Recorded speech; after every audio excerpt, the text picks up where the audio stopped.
Friends and viewers and students, welcome to my YouTube channel Schooling and Preaching by Ashit Sadhu. প্রথমেই সকলকে অভিনন্দন জানিয়ে আমি আমার ক্লাস শুরু করছি। হাসতে হাসতে ইংরেজি শিখো ক্লাস 10-এর। আজ ক্লাস 10-এর lesson 3 the passing away of Bapu নিয়ে আলোচনা করব, যার লেখিকা হচ্ছেন নয়নতারা সেগাল। তার আগে বলছি আমাকে দয়া করে লাইক দেবে, কমেন্ট দেবে এবং সাবস্ক্রাইব করবে। ইউটিউবে আমি সেরকম লাইক পাচ্ছি না, কমেন্ট পাচ্ছি না, সাবস্ক্রাইব পাচ্ছি না। ফেসবুকেও অনেক কম আছে, তাই সবাইকে সনির্বন্ধ অনুরোধ করছি দয়া করে আমাকে এগুলো দেবেন। শুরু করছি lesson 3 the passing away of Bapu. Bapu means Mahatma Gandhi, Mohandas Karamchand Gandhi. Passing away মানে মারা যাওয়া। তিনি যখন মারা গেলেন তার রিয়াকশন কী হলো, সমগ্র দেশে তার রিয়াকশন কী হলো, তাকে কিভাবে কি করা হলো, তার শেষকৃত্য কিভাবে করা হলো, সেটা লেখিকা লিখছেন, আমাদের কাছে উপস্থাপন করছেন Nayantara Sahgal. The author and the text Nayantara Sahgal 1927। তিনি জন্মগ্রহণ করেছিলেন 1927-এ, কিন্তু তিনি এখনও বেঁচে আছেন, তাই তার মৃত্যু সাল এখানে নাই, ব্র্যাকেটে দেখবে। Is one of the first female Indian writers in English to receive wide recognition. তিনি আমাদের দেশে যে ইংলিশ লেখেন, যারা আমাদের দেশের হয়ে যারা ইংলিশ লেখেন, সেরকম ধরনের লেখিকাদের মধ্যে একজন স্বনামধন্য লেখিকা, এবং যিনি ওয়াইড রিকগনিশন অর্থাৎ তিনি প্রচার পেয়েছেন, তিনি মানুষের কাছ থেকে সুনাম পেয়েছেন। His fiction deals with, fiction মানে কল্পকাহিনী, উপন্যাসও বলা হয়, আলোচনা করেন with India's response to the crisis. ভারতের সাড়া, ভারতকে উত্তর দিয়েছিল টু দ্য ক্রাইসিস, সংকটের সময়, brought about by political changes, যেগুলো ঘটত রাজনৈতিক পরিবর্তনের জন্য। She won the Sahitya Akademi award in 1986 for her novel rich like us. তিনি সাহিত্য একাডেমি পুরস্কার পেয়েছেন 1986 খ্রিস্টাব্দে তার সেই বিখ্যাত উপন্যাস, যে উপন্যাসটার নাম রিচ লাইক আস, মানে আমাদের মতো ধনী লোকেরা বলে একটা বই আছে তার। The text and excerpt from Nayantara Sahgal's memoir. এই যে টেক্সটটা, যেটা নয়নতারা সেগালের মেমোয়ার মানে স্মৃতিকথা, memoir. Prison and chocolate cake, তার নাম হচ্ছে, বইটার নাম হচ্ছে prison and chocolate cake. Recounts the incidents following the death of Gandhiji. এখানে বর্ণনা আছে গান্ধীজির মৃত্যুর পর যেসব ঘটনাক্রম ঘটেছিল সেই ব্যাপারটা এখানে আলোকপাত করা আছে। It vividly describes not only the author's personal sense of loss. এটা প্রাণবন্তভাবে, দারুণভাবে বর্ণনা করছে শুধুমাত্র লেখকের ব্যক্তিগত ক্ষতি নয়, but also the collective grief of the entire nation, সমস্ত জাতির, নেশন মানে জাতি মানে দেশ, এখানে দেশের যে সামগ্রিক একটা দুঃখ গান্ধীজি মারা যাওয়ার পরে, at the passing away of Mahatma গান্ধীর মৃত্যুর পর দেশবাসীর যে সাড়া, দেশবাসীর যে দুঃখ প্রতিক্রিয়া, সেইটা এখানে প্রাণবন্তভাবে, জ্বলন্তভাবে প্রকাশিত হয়েছে এই the passing away of Bapu. Passing away মানে মারা যাওয়া, এটা একটা ফেজেল ভার্ব, ডাই মানে মারা যাওয়া হয়, এটা একটা phrasal verb. Read the following.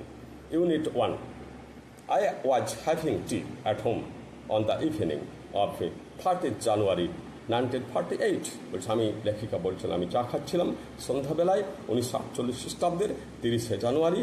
when I was called, আমাকে ডাকা হলো, টু বিড়লা হাউসে বাই অ্যান আর্জেন্ট টেলিফোন, একটা আর্জেন্ট জরুরি টেলিফোন করা হলো, আমাকে ডাকা হলো। Gandhiji has been shoot on his way to a prayer meeting. গান্ধীজিকে গুলি করে মারা হয়েছে তিনি যখন প্রার্থনা সভায় যোগ দিতে যাচ্ছিলেন। আই ওয়াজ নাম with shock as I got in to the car. আমি যখন গাড়িতে চাপলাম, আমি নাম মানে আমি বিবশ বা অবশ হয়ে গেছিলাম এই খবরটা শুনে। অ্যাট দ্য বিড়লা হাউসে গান্ধীজিজ রিলেটিভস অ্যান্ড ফলোয়ার্স, গান্ধীজির নিজের লোকেরা, আত্মীয় স্বজনরা এবং অনুচরা had gathered round his body, তার দেহটা, তার ডেড বডির চারিদিকে সমবেত হয়েছেন। There was silence in the room as Gandhiji breathed his last. গোটা ঘরে চরম নিস্তব্ধতা, যেহেতু গান্ধীজি মারা গেছেন। ব্রিথড হিজ লাস্ট মানে শেষ নিঃশ্বাস ত্যাগ করেছেন। ওয়ার্ডস অফ বাপুজিজ ডেথ বাপুজির মৃত্যুর খবর হ্যাড স্প্রেড থ্রু দিল্লি, গোটা দিল্লিতে প্রচারিত হয়েছে, লাইক এ ফ্লেম, একটা অগ্নিশিখার মতো, ফ্যান্ড বাই উইন্ড, বাতাসের জ্বালা চালিত হয়ে, মানে বাতাস যেমন খবর ছড়িয়ে দেয়, মানে বাতাসের দ্বারা চালিত একটা অগ্নিশিখার মতো ছড়িয়ে পড়েছে। স্যাড গ্রুপস অফ মেন, মানে মানুষের দুঃখিত মানুষের দল, অ্যান্ড ওমেন, মানে নরনারীর দল, had collected around Birla house, Birla হাউসের চারিদিকে সমবেত হয়েছেন। আউট অফ এভরি উইন্ডো, প্রত্যেক জানলা থেকে, ওয়ান কুড সি, দেখতে পাওয়া যেত, a brown blur of faces, মানুষের বিষণ্ণ বিবর্ণ মুখ, মানে পাশাপাশি লোকেরা, ওইখানে স্থানীয় লোকেরা তাদের বাড়ির জানলা থেকে যে দৃশ্য দেখছেন তাতে তারা দেখতে পাচ্ছেন যে মানুষের মুখ বিবর্ণ হয়ে গেছে, মানুষ দুঃখে বিচলিত হয়ে গেছেন, দুঃখে বিমর্ষ হয়ে গেছেন, যেহেতু আমাদের ন্যাশনাল লিডার মহাত্মা গান্ধী মারা গিয়েছেন, মহাত্মা গান্ধী অ্যাসাসিনেটেড হয়ে গেছেন, অর্থাৎ গুপ্তঘাতকের লোকে হাতে মারা গেছেন। They didn't make a sound, তারা কোনো শব্দ করল না। There was an unnatural silence, একটা অপ্রাকৃতিক বা অস্বাভাবিক নিস্তব্ধতা বজায় ছিল চারিদিকে। ইট ওয়াজ আজিব, এটা যেন time stood still for those few minutes, যেন সময়টা দাঁড়িয়ে গেছে কয়েক মিনিটের জন্য, সময়টা থেমে গেছে।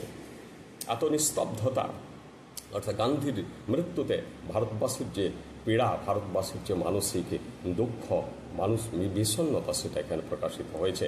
The people are too stunned to speak in the beginning, লোকেরা এত অভিভূত হয়ে গেছিল, এত দুঃখে বিমূঢ় হয়ে গেছিল, হতবুদ্ধি হয়ে গেছিল, তারা কথা বলতে পারছিল না।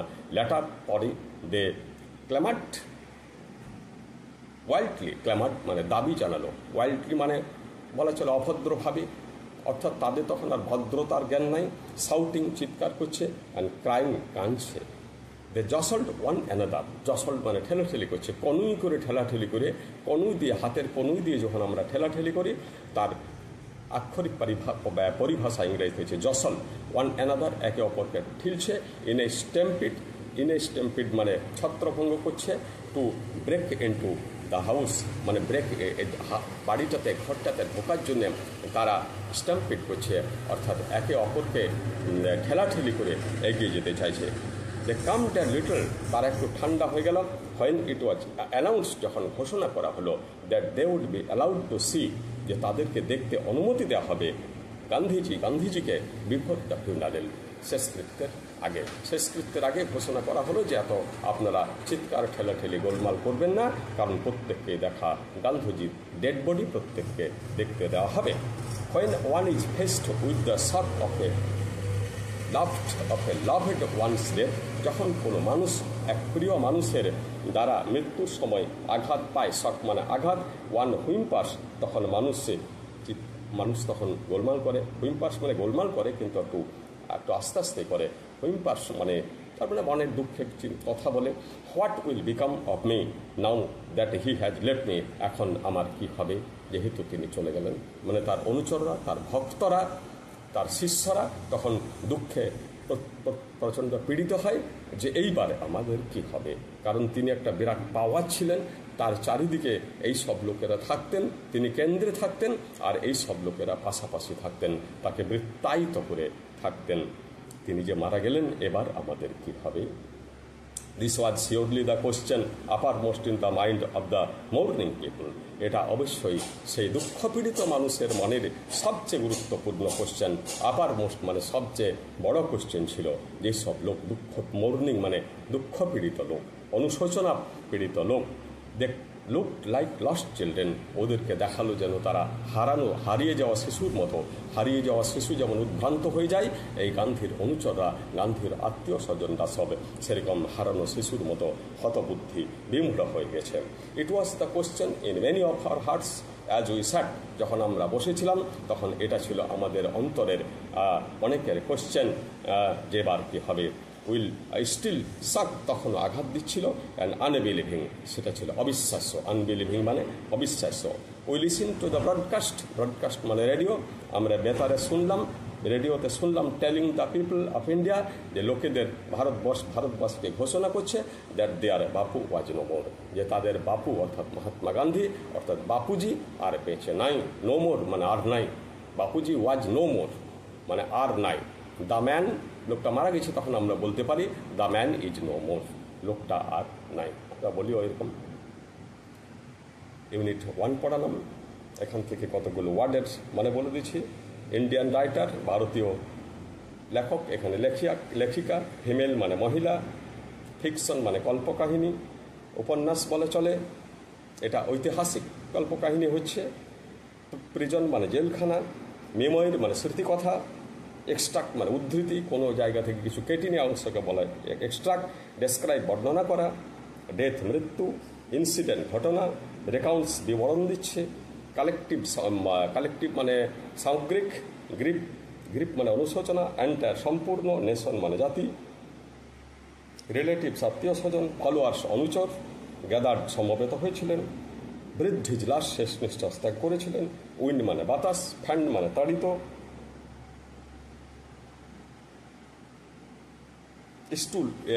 স্টিল মানে স্তব্ধ, স্টিল মানে স্তব্ধ হয়ে দাঁড়িয়েছিল, জসল মানে ঠেলাঠেলি করছিল, বিগিনিং মানে শুরু, স্টান্ট মানে অভিভূত হতবুদ্ধি, অ্যানাউন্স ঘোষণা করা হলো, ফিউনারেল মানে শেষকৃত্য, আনবিলিভিং অবিশ্বাস্য, ব্রডকাস্ট মানে প্রচার, বেতার প্রচার, এখানে আপার মোস্ট মানে সবচেয়ে গুরুত্বপূর্ণ। এই পর্যন্ত পড়ালাম। কারো প্রশ্ন থাকলে ছাত্রছাত্রীদেরকে বলছি, তোমরা প্লিজ কমেন্ট বক্সে জানাবে, আমি পরের দিন উত্তর দেবো। আরেকবার বলছি, আমাকে লাইক দেবে, কমেন্ট দেবে এবং সাবস্ক্রাইব করবে। নমস্কার।